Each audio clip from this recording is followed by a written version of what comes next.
Even though Kill Team can be viewed as a stripped down version of Big 40K, it still has a ton of nuance built in that keeps the depth that a lot of us love in strategy games. These details, however, can feel a little daunting for new players. Here at the Chimerix Project, we have gone over many of the core rules for the game in hopes to provide new players a baseline of information. There is still more to go over, but I wanted to take this time to provide to all of you a handful of tips to hopefully quickly expand your understanding of the many ways a game of Kill Team can play out. Some of these will be strategic ideas, others will be concepts hidden within the rules in odd Games Workshop-y ways, and some will just be good practice going forward to improve your decision making. Before that, thanks to everyone who has been enjoying the channel so far. If you're new and want more tabletop content, don't forget to hit that subscribe button. Maybe toss a like in if you're up for it. So, with that said, let's get into it.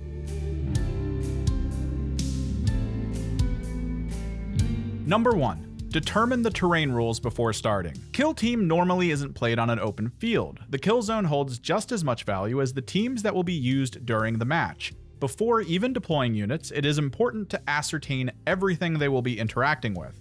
On a base level, light terrain, heavy terrain, insignificant terrain, and vantage points will need to be set. We talk further about how this terrain interacts in both movement and combat in a couple other videos. I'll link them below and in the info tab for all of you. Depending on how you're playing, terrain can also adapt to a more narrative structure. Plasma coils can cause D3 mortal wounds to units that end their activation within 1 inch of them. Radar dishes can be triggered with an action point to allow your team to gain an additional command point once a turn. Narrative games use terrain heavily in interesting ways. When playing casually, don't hesitate to expand your use of these rules. Again, just make sure everyone is in agreement before the game starts. No one enjoys finding out the wall they are hiding behind is actually light instead of heavy after being shot from vantage point. Number 2. Take your time in the setup phase. With the recent Kill Team expansion into the Critical Ops cards, teams now set up in a back and forth manner. For those that still play in the original rules, this concept still stands. Initial unit positioning before turn 1 even starts usually sets the tone for the rest of the entire game. Putting heavy emphasis on melee in one part of the kill zone could pull certain enemy units to that side, away from the other sectors, making them more easy to deal with in some ways.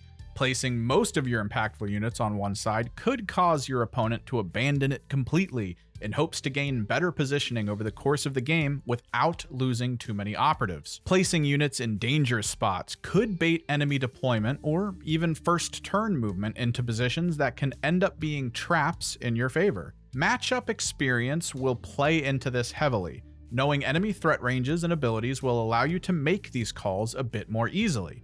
For example, Critical Ops technically buffed the Corsairs a little bit. In sequence, they would set up in the kill zone in 3 groups of 3.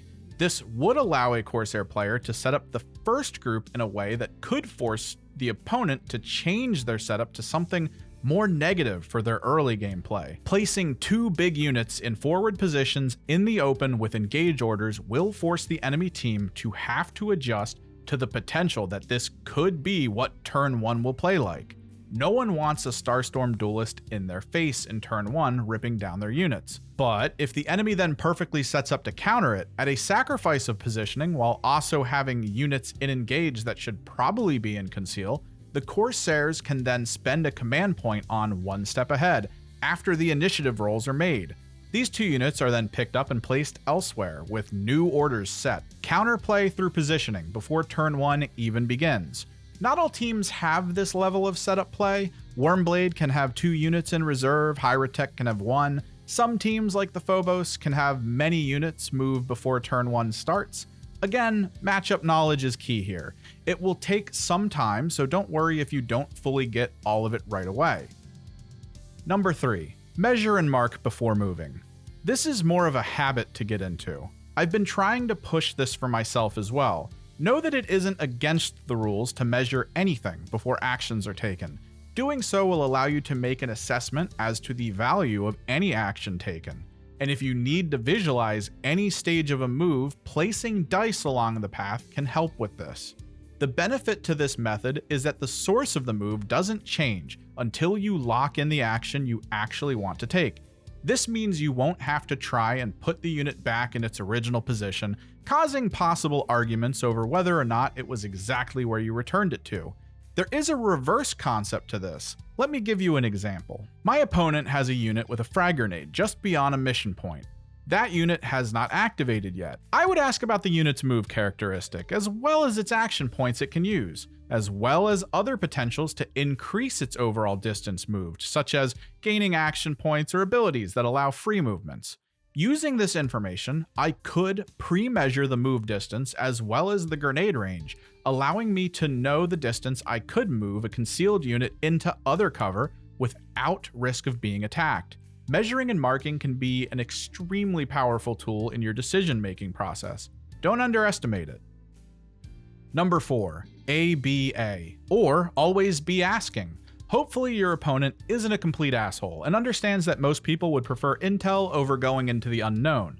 I've made it a habit to establish as many rules as possible to my opponents when I play, before the game even begins, to try and alleviate some of this. Usually I'll ask if they need some info. We've touched on this already in some of the previous tips, but I really need to get this idea through to all of you. Games like Kill Team can feel overwhelming. At times, it can even feel like your opponent's team is full of gotcha strategies that you just can't get around because of how you set up your team, or even with the units you choose to take. But if you know beforehand if something can happen, your actions taken can shift to give you benefits when normally it might feel like the deck is stacked against you. For instance, it is a habit among my group to ask about blast weapons, not just their locations, but their limits. Is it full field range? 6 inches? What's the blast distance looking like? 2 inches? More? Less? Basic information like this can prevent serious damage to your team by allowing you to make calls with how much distance is needed between operatives. Normally, it is a good idea to use tokens of some kind to show on the field which units have what benefits. That way both players know a unit may have something special on them. Regardless, remember to always be asking whenever you might even have the slightest inkling that there may be some information you are missing out on. The more you play, the more you'll realize all the different functions that can break the standard rules of the game. Until then, using blanket questions like, "Is there a way for that unit to get this far up this turn?" are a good way to communicate your curiosity. Number 5, remember that base sizes are important. For a new player, this might not seem like much, but the base under your unit is used for many things. Drawing cover lines to smaller bases tends to be an easier task when compared to larger bases, giving larger targets an easier time when abusing the obscuring mechanic. Downsides to large bases comes from maneuverability. When measuring for a unit to pass between terrain or even between allied units, the base size must be taken into account. If the gap isn't large enough for the base to easily pass through, the action cannot be taken, barring rules that allow it, like fly. It's not commonplace, but carrying around an extra set of bases for the team you have could help in this. Alternatively, pre-checking before placing units on the field that gaps between terrain are wide enough for some of the more beefy units on your team to pass by can be massively important. When placing barricades close to other terrain, it is a good idea to check for this as well, if it is your plan to be able to wrap around the barricade on either side. Questions pop up on the Kill Team subreddit often about custom models. For casual matches, the rule of thumb is that as long as your opponent is okay with the model size being not overtly beneficial, it should be fine. For tournament play, you will need to let the organizer know about your units and get a judgment call from them. Beyond that, making sure each of your operatives is on the right sized base is of key importance to maintaining most of the balance. Number 6, close combat isn't limited to kill or be killed. I get it. The bloodlust in you is probably through the roof. The desire to table your opponent with maximum aggression is just too appealing. But take a second and think out the situation. This Legionary Chosen just charged this already activated helpless Kasrkin trooper on a capture point. It would be so easy to rend the flesh from his bones. But then there is a problem. 6 inches away, there is a Kasrkin Meltagunner. He hasn't gone yet, and he is in conceal. The Chosen doesn't have a grenade on hand and would be unable to close the gap and plasma gun down its would-be adversary. But it did charge, so it has to fight. right? Not exactly. In this situation, it is best to spend one of the 2 leftover action points on capturing the mission objective, if that is what is allowed, and then you could take one of 2 paths. Path 1 I call a tactical hug. When an operative is being closed in on by some solid ranged weapons, a way to avoid the onslaught is to pick a unit that has already gone and charge it. This can be done after shooting at a different unit or performing other tasks, but ending the activation in melee prevents any possible range damage from occurring against most teams. So far, teams like the Exaction Squad and the Blooded have ways around this, but for the most part, this is a method of stalling your opponent by limiting their strongest option from being used. Beyond this, there is some level of protection for that unit in a subsequent turn, if its melee potential is greater than that of its enemy. Most Kasrkin soldiers would not think of joining in on a fight against a Legionary Chosen, but the only way to shoot is if their allied unit retreats. Normally, this would require the 2 APL unit to spend both of its action points to get out of harm's way. The Kasrkin have a command point way around this, but even if the trooper retreats and open fires, the barrel of a hotshot las gun and the cost of a command point are more agreeable than quickly becoming a puddle of flesh and metal to a simple melt-a-gun. Not only that, but the Chosen can then charge from its position to the more apt target, being the melt-a-gunner. It could also put a round of plasma shots into the trooper for good measure. Path 2 I call playing with your food. Kasrkin troopers normally hit for 2 damage in melee, 3 on a crit, and at only 3 attacks on a 4+, you'll be lucky to land 2 hits. The Chosen, on the other hand, gets 5 attacks on a 2+. It has lethal 5, it heals 2 wounds after a crit, does 4 normal damage, and 7 crit damage. Horrifying by comparison. So let's say you choose to fight, but are hoping to not kill the trooper. This time around, the Kasrkin gets lucky and rolls 2 hits and a miss. The Chosen gets a crazy 3 crits and 2 hits. But here is the way this plays out. For the opener, the Chosen parries a normal with a normal. The Kasrkin uses its normal to put 2 damage on the board, running out of usable dice. The Chosen then crits the now 8 health Kasrkin for 7 damage, bringing it down to 1 and putting it in the injured state. But the rest of the dice are just going to kill the trooper. Then it's Melta time, right? Not today. An FAQ pointed out that an operative can still perform the parry with its dice, even if the enemy has no dice to discard. It is sad to waste such a beautiful roll, but survival is important. And now, in the following turn, if the trooper chooses to retreat, it won't get far, and if it chooses to shoot, it isn't hitting much on a 5-up. Not only that, but the 2 health lost was already recovered from the Chosen's crit heal ability. It's like nothing happened at all. Number 7. Kill Team is a game of scored points within a 4-turn time limit. As stated, the urge to table your opponent is probably pretty strong, and I agree, it is fun. But if you lose the game through that process, the bragging rights are cut a little short by being reminded that you lost. So let's take a look at the structure of a Critical Ops match play game. The field is set up with 6 total main objective points. At most, you can score 4 per turn on the main objective. With the data slate update, the cap on this is set at 16. Side missions provide 6 total points as well. You also get 2 from having painted units, but in casual play, I tend to ignore this rule. That all being said, you need to have a plan on how to earn as many points as possible for yourself, but also how to limit the points your opponent can earn. A Kasrkin Sergeant with a plasma pistol is great, but if you put it out of position and your opponent kills it by turn 2, that could be 2 points on Headhunter for the side mission if they went Seek and Destroy. In the close quarters game I played with one of the crew, a Corsair Hunter was used as a sacrifice during a loot mission to ensure that I would be unable to loot all 3 points off of it by the end of the game, providing my opponent an easier shot for victory. Again, I understand. Spending all of your action points trying to slay your opponent outright feels appealing. I assure you, in the attempt, if you throw out the need to perform missions and TAC ops, you will take an L by the end of turn 3 against any competent opponent. Do remember though, that even if your enemy has no units left, if you still have units that could perform mission actions to score, you can sort that out before the actual end of the game is called. There will always be a full 4 turns before the end. Normally, this system can be talked through without much need for a lot of measuring. Number 8. Pay attention to enemy activations left.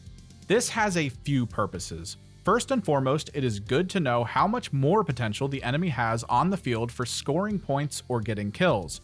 This also has a lot to do with overwatches. Not all teams are made equal in activations. The Kasrkin would have 10 versus the Intercessors having 6. This would provide Intercessors in Engage the ability to shoot at enemies that fit the visibility and cover line rules. This can be devastating, since Intercessor Gunners get 2 volleys of shots in activation on top of this. Bolters can quickly unravel low durability units like the Kasrkin. Giving them more opportunities to do so would certainly be something to avoid. This can also play into a concept my friends and I call fishing. It's early in the turn, and my opponent has moved a simple Legionary Warrior up and out of position. My activation. I could move this Starstorm Duelist up and take it out right now, but then I'd be out in the open. And honestly, I kind of want to see what that Legionary Butcher is about to do. The Legionary only have 6 total activations, while the Corsairs have between 8 or 9, depending on when you use your leader ability. In this matchup, as the Corsair player, I could use units for simple repositions or mission actions to churn through more Legionary activations and find better moments to strike. Remember that if a unit has already activated, unless Overwatch occurs, its strategic threat will be limited until the next turn. There is no need for me to burn the warrior right now, when maintaining the threat from the Starstorm on that side could also lead to killing the more important Butcher. This could also force a stalemate on that side, just through positioning alone. Much of the tactical play comes from comparing what tools you have left in your belt versus what your enemy can respond with. Number 9. Know the difference between the visibility line and cover lines. I go over this across other How to Kill Team videos, but it boils down to this. Visibility is as simple as drawing a straight line from the head of a unit to any part of the body of the target, friend or foe. Some buffs and benefits require visibility of their allies to use them. And yes, an individual unit is visible to itself for those kinds of things. Cover lines are drawn as a cone from a single point on the active target's base to a target operative to determine if anything is in the way. Again, we break all this down in the combat video of How to Kill Team. Some functions, like specifically the shoot action, require the cover line check along with the visibility check. The dual requirement is sometimes referred to as a line of sight check. In the instance of the Shadowseer's Mirror of Mind spell, the ability isn't itself considered a shoot action, but because it claims line of sight is needed, you must still meet both requirements. Its Fog of Dreams ability, on the other hand, only needs to have the visibility line drawn to an enemy to trigger its function. This means it works against any enemy it can see, in cover or out, in conceal or engage. It does not matter. Number 10. The Magic Circle, or 2 inches if you prefer to go by the inch measurement of the Kill Team rulers. I've spoken on this before, but as far as tips for new players go, this one is important. Cover provided by terrain controls the ebb and flow of a Kill Team match greatly. There are some tools to override such rules interactions, but not all units have the pleasure of access to them. So in these instances, there is a function my crew refers to as the Magic Circle. Regardless of order, if you are 1 circle or 2 inches from your target's base, cover lines don't really matter anymore. As long as the target is still visible, it's shootable. The 2 inches is important. Engagement range around a unit's base is normally 1 inch, and you can't end a move and shoot from that distance, so you don't have a lot of leeway there for spacing. As a fun little trick, the Legionary Butcher is treated by its enemies as having a 2-inch engagement range. This means enemies cannot end a move within the distance needed to override its cover. Fun stuff. So these are 10 tips I consider important for any new Kill Team player to know. One bonus tip though, because 11 tips seems like a weird video title. It comes up quick in the rules, and I feel like people might miss it. Within the rule for cover, it clearly states that the unit needs to be within 1 inch of terrain marked as light or heavy, or another operative's base. Only operatives that are themselves visible to the attacker can be considered as cover for their allies behind them. So no daisy chaining units off of a wall or barricade. although this does cut down viable targets by near half. Odd mechanic, but I kinda like it. Thanks for watching. Hopefully you found something interesting in here that will help you in your command efforts. Again, if you are really new, this How to Kill Team series is here to try and cover as much as I can with images and video to show the most basic examples of how the game is played. So take a look around. We also have a Discord community that is growing where we hang out and talk gaming. The link to that as well as my Twitter is in the description below. If you have anything you also feel is good to know for new players just getting into Kill Team, let them know in the comments below. As always, likes for the like god and subscribes for the subscribe throne. I am Kimmerix, and I'll see you in the next one.